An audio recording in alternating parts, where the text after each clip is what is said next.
The Admirals continue their quest to lift the Calder Cup with the Central Division Finals against the Texas Stars. I'm Admirals reporter Nicole Sedivy, joined by the voice of your Milwaukee Admirals, Aaron Sims. Aaron, as always, thanks for joining me. It's good to be here. It's exciting to talk about the second round. It is exciting to talk about the second round, but I've got to talk about the first round. Yeah. It took about 10 years off my life. How about you? Is everyone taking a deep breath? Are we surviving this? Yes, we've made it through. Fortunately, it ended up the right way. Spencer Stastny getting the game winner. It was so great to see the Milwaukee native, Mequon native technically, get the game winner for Milwaukee in that series. With 27 seconds to go. It was electric in the place, and hopefully the second round with Texas, games Friday and Saturday, hopefully we can fill the place up and make the Panther Arena an electric place, because it was fantastic for those 3 home games against Manitoba. It really was. This, like you said, atmosphere electric, Yeah. your call even more electric. I loved it on the Well, it was fun. It. It was a lot of fun, obviously. If it goes the other way, then I'm probably still lying in bed sometime, but it went the right way for the Admirals. Sure, a couple names: Jordan Gross, Kiefer Sherwood, Luke Yeah. Evangelista, your top 3-point getters in the postseason so far.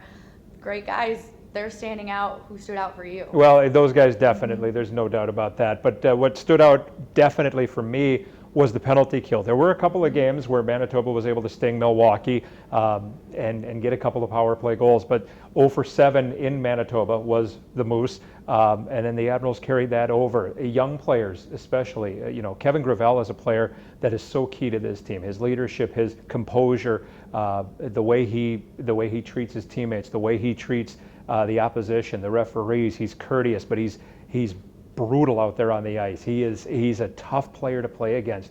He goes down with an injury, so now what are you going to do on the penalty kill? Well, Spencer Stastny and Adam Wilsby, they're excellent skaters, and that really helped the cause.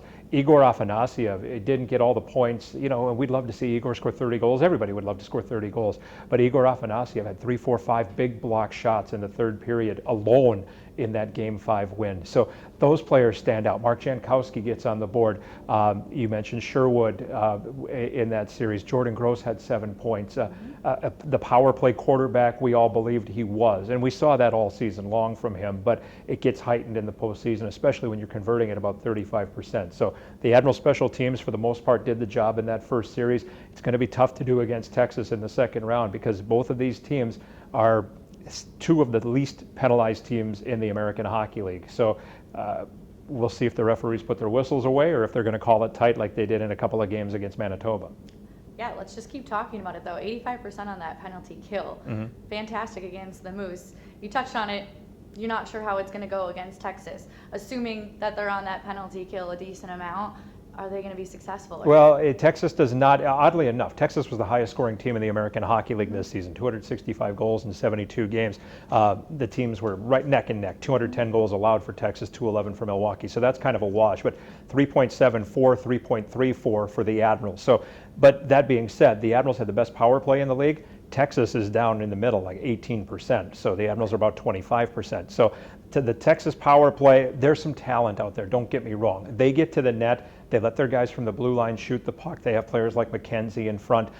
Will Butcher is a guy, he only had 6 goals, but he's a Sun Prairie native, 37 assists this season. Ben Gleason is a guy on the blue line. I think Texas misses a guy like Thomas Harley, who's playing big minutes currently for the parent club Dallas when it comes to defensemen. But Texas is a team that'll muck it up. Again, led by Curtis McKenzie. Riley Barber is a guy that finished 4th in the league in goals this year with 32. He's a power play guy over the years. Did hit 9 this season, which isn't, it's a nice number. It's not the 16, 17 that we've been accustomed to kind of seeing Riley Barber have. But Texas, don't get me wrong, their power play percentage is around 18%. Same could be said about Chicago last year. They were about 19%, yet they were dominant when they had the chance, because they always had the chances and they kept momentum going in their direction.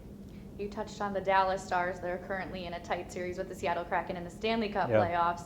The Admirals, of course, have their reinforcements from Nashville. Do you see that as an advantage? I think it is, definitely, especially the way the team ascended through the playoffs. At Game 1, you're getting used to each other. It wasn't the best game. Still, the Admirals won 6-2. All their chances went into the net.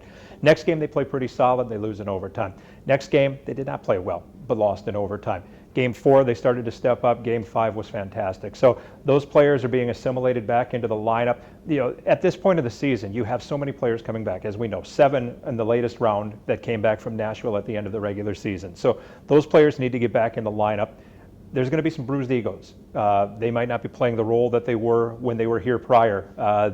Players who were in the lineup have to be taken out. There's a veteran issue. You can only have 5 players who are technically considered veterans, which is 320 games or more in the American Hockey League. So players have to be scratched. So there are a lot of things that need to be swallowed, the pride chief among them. And the Admirals, the lineup that they have put out, I mean, think about this. John Leonard was a scratch the last couple of games because they had to get other people in.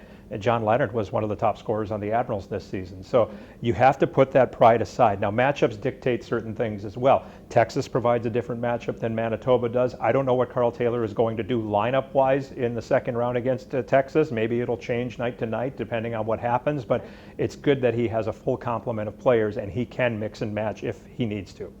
You mentioned those overtime losses against Manitoba, and now the Texas Stars landed on top of the Central Division due to their overtime and shootout points that they got in the regular season. Do you foresee the overtime issue being a thing in this series? Potentially, because you look at it, the Admirals and Stars played 8 times this year. 6 of those games were decided by 1 goal. The loss that the Admirals had at home, the Admirals won 3 of the 4 at Panther Arena. The loss was an overtime loss. So the Admirals had shootout wins. They had all of these things. Yes, it could be. I mean, again, these teams are so close in goals against. 210 allowed by Texas, 211 by Milwaukee. The Admirals have these reinforcements. They have, how do you want to spin what Texas is going through now? They swept Rockford in the first round. They've been off for quite some time. So you have that whole rest versus rust debate. Are they going to be rusty coming into game 1 in Milwaukee? The Admirals haven't had to leave. They had a big win on Saturday. They're riding that high, and they're getting right back on the ice in their home rink. They don't have to travel and all of that. So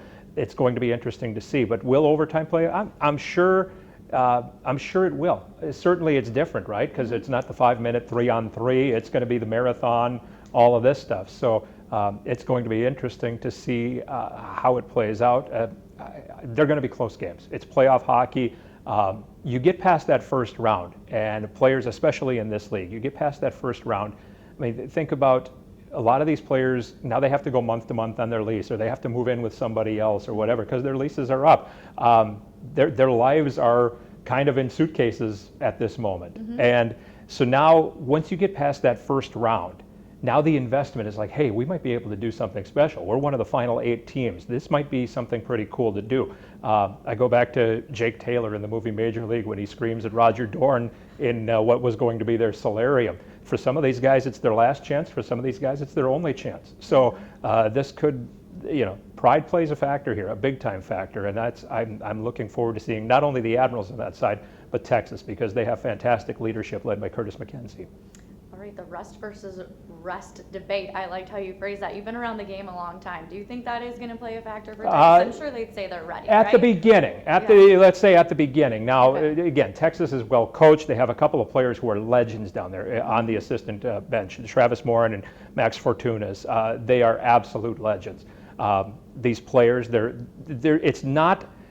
they are a young group because they have to be in the American Hockey League, but their top players are guys who have been around the block a little bit. McKenzie, as I mentioned, Tanner Caro, Riley Barber.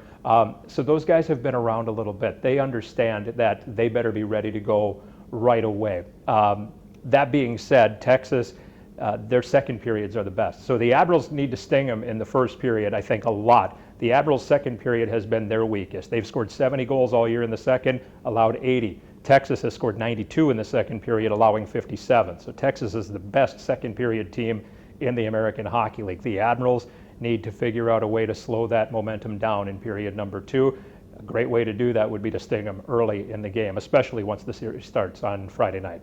Well, I think that might be one of your keys to victory, but how do they beat them? Yeah, well, and that's certainly going to be it. How do you slow down Texas? But it's not necessarily how do you slow down Texas, it's what does Milwaukee do? Will Milwaukee get to the dirty areas? You have players like Cole Schneider who will get to the dirty area.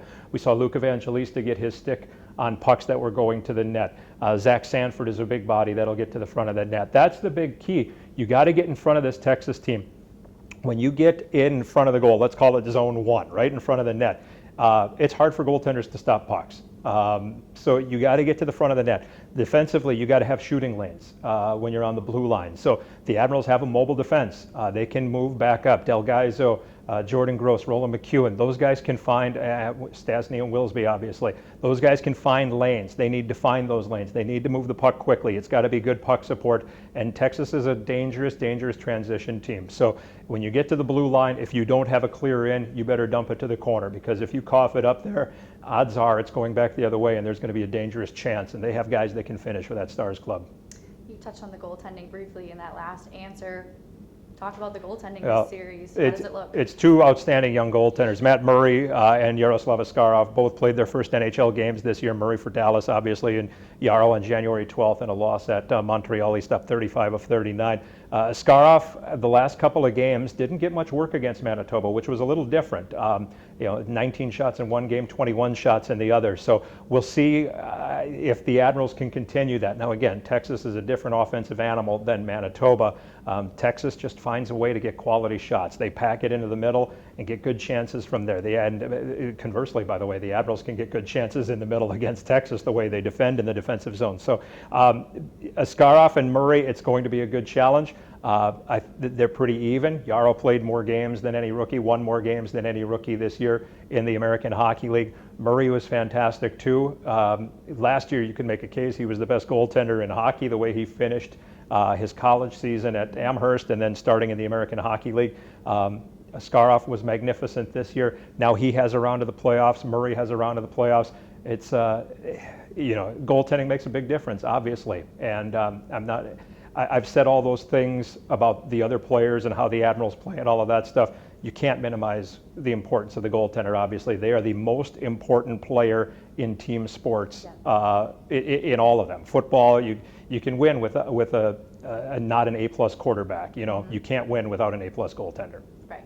Perfect. Awesome. Your insights are always so incredible. Some of the fun questions now. Admirals in what? Make your prediction. Well, let's go 5 again, huh? Let's Okay. win it in Texas. This is an even series. I should say Admirals in 3, right? We're trying to sell this thing. Admirals in 3, Admirals in 3, Admirals in 4, so on and so on. But no, I think this is a tight series. I think they're all going to be 1 goal, maybe 2 goal games with an empty netter thrown in there. It's going to be interesting to see, exciting to see. It's going to be a lot of fun to play this team. It's only the 3rd time in franchise history these teams have met in the postseason. The first one in 2011. The Admirals won that game when it was a best of 7. They won that game in 6. Mark Van Gilder scoring in double overtime to get the game winner there. And then in 2013, the Admirals lost 3 games to 1, a very low-scoring series at that time.